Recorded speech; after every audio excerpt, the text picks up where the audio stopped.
Hello everybody and welcome back to the channel, and today we're going to be testing out another power bank, a power bank by a company called Vtoman.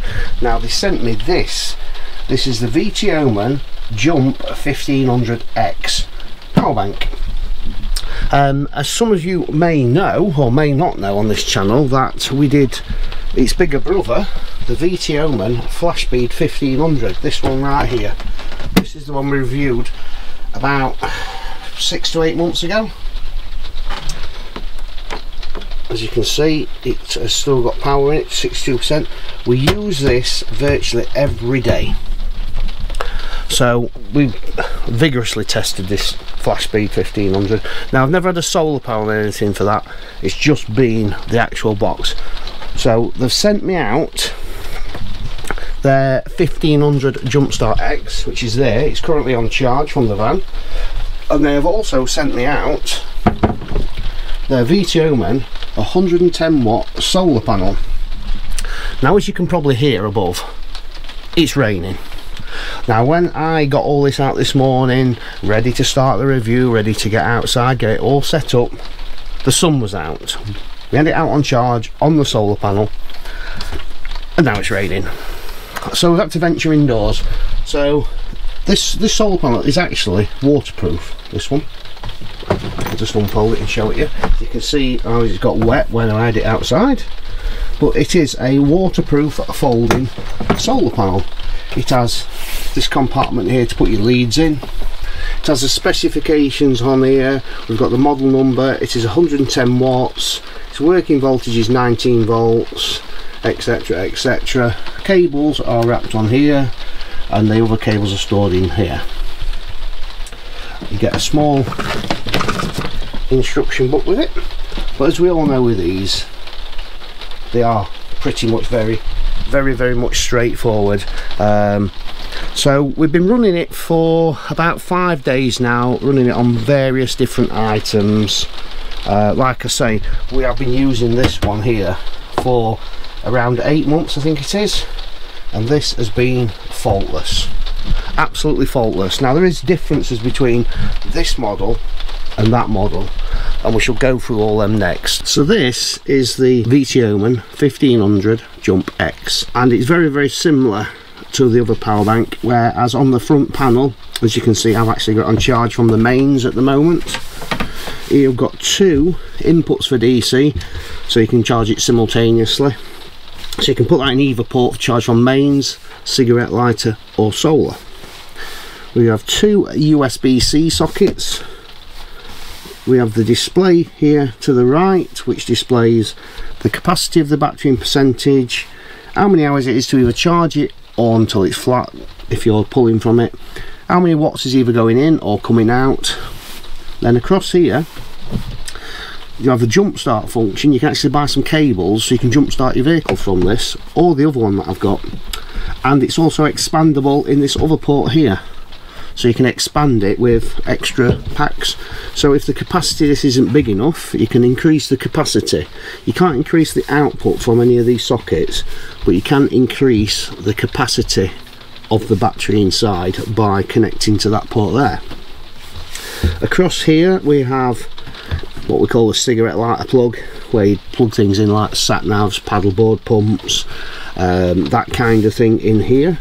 You have these other 12 volt 10 amp outlets, which you don't find them on much, but you can use them. You can buy a plug and adapt it to things if you want to, but you'll probably normally use them. USBs are probably your most popular, so you've got your USB-A types here, the quick charge 3 amp USBs, and then we've got 3 AC sockets, which are positioned reasonably high from the bottom, so you can put a plug in. Some I find on power banks are very low, so you have to bend the cables. These are quite nicely high up, and they are pure sine wave up to 1500 watts. They have a saying, it's make hay while the sun shines, but in our case it's make solar while the sun shines. So we're going to get the Vtoman set up now and test this solar panel out. So it's still early in the morning, around about 9 o'clock, so the sun's not at its highest yet. we're currently charging at 90 watts from a 110 watt solar panel. So at that rate will take about 8 hours. This is flat. So if we get an 8-hour shift of that solar today, keep moving the panel around, that will charge that power bank up today. So it's quite impressive to be pulling 90 watts from a 110 watt panel this early in the morning in March.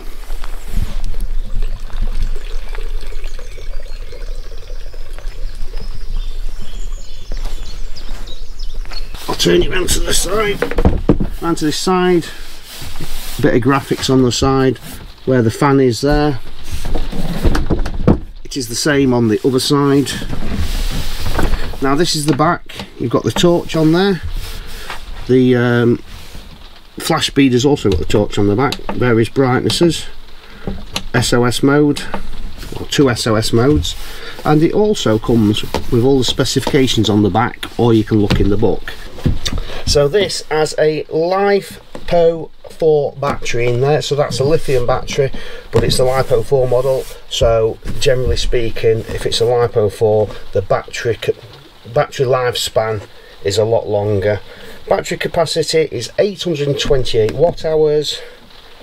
You've got your inputs there, maximum of 200 watts going in, so you could have a 200 watt solar panel charging this. It's got USB quick chargers, AC outputs are 1500 watts as I've already said. You've got the DC outputs, jump start, starting current 500 amps and peaking at 2000 amps. Obviously you don't get the cables with this, so you'd have to buy the cables separately. So I've covered a few of the capacities, but here's a few of the specifications. So it is 1500 watt continuous on these ports with a peak of 3000 watts, and also the life cycle expectancy of this is 3000 plus cycles, which means you can run it full down to flat, recharge it as a full cycle, 3000 plus cycles. And it says warranty 12 months plus 6 months, so I presume that's a year and a half.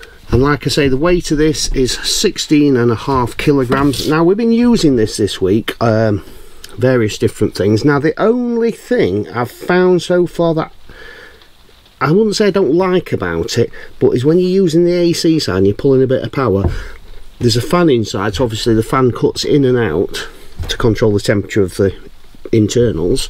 The fan seems quite loud as it cuts in and out, compared to the flash speed where it's very, very quiet. This is a little bit louder. The fan's not on continuously, it just comes on to cool it and then it cuts out.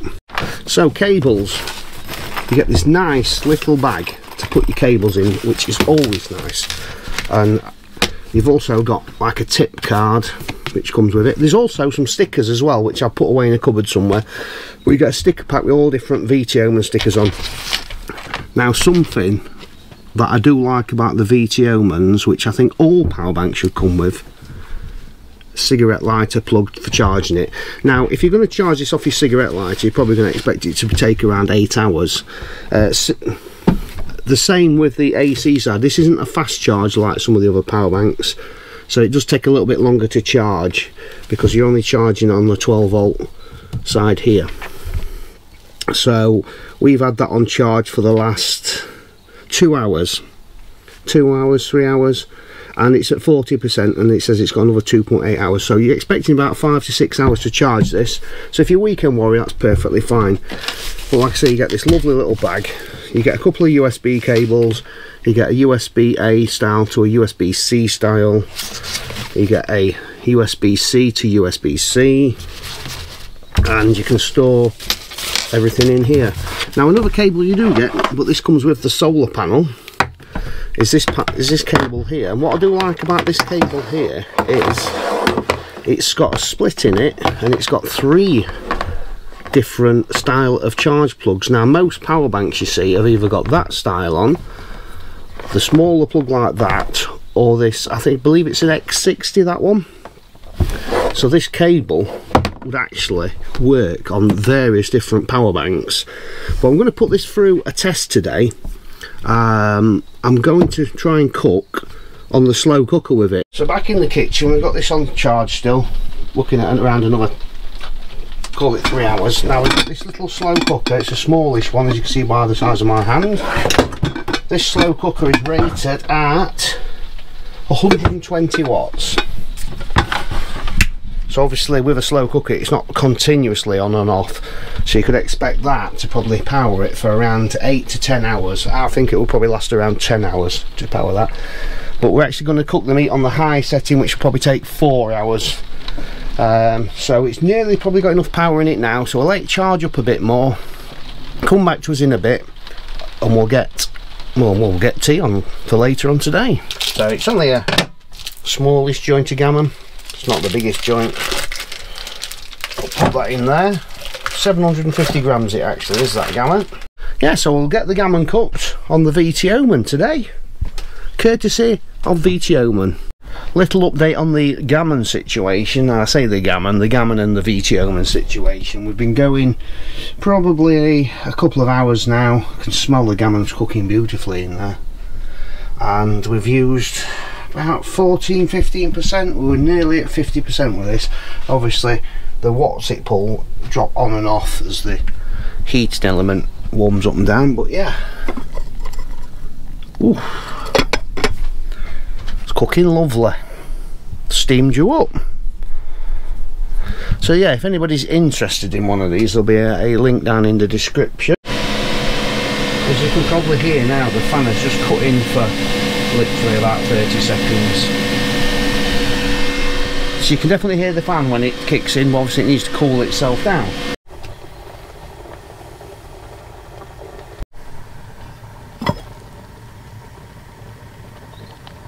Yeah, so as you can hear, it's gone back down to its normal state now. It adjusted it for about 30 seconds, 20 seconds, something like that. But I've had a bit of a move around because obviously got the heat coming off the cooker. I don't want it going in through this side vent. But we've used less than half, and that is nearly done. It's had just about 4.5 hours ish now. So yeah, not bad at all. Got to remember, it's only just over 800 watt hour battery in this at the end of the day. Fully transportable, fully mobile, whether you've got a tent, caravan, motorhome. These type of power banks, like I say, we have put the flash speeds just down there. We have been using that for quite a long time, and we use that pretty much every single day. I sometimes charge it off my generator, we charge it on campsites. So they do charge that. Well, the flash speed charges really fast. You can charge that one in just over about an hour. This one obviously takes a bit longer, so bear that in mind if you want one that either charges fast or not fast. If you want a faster charging one, go for the flash speed 1500. This one just charges slower but works just as well as that one does. It's just got a slightly smaller capacity battery inside.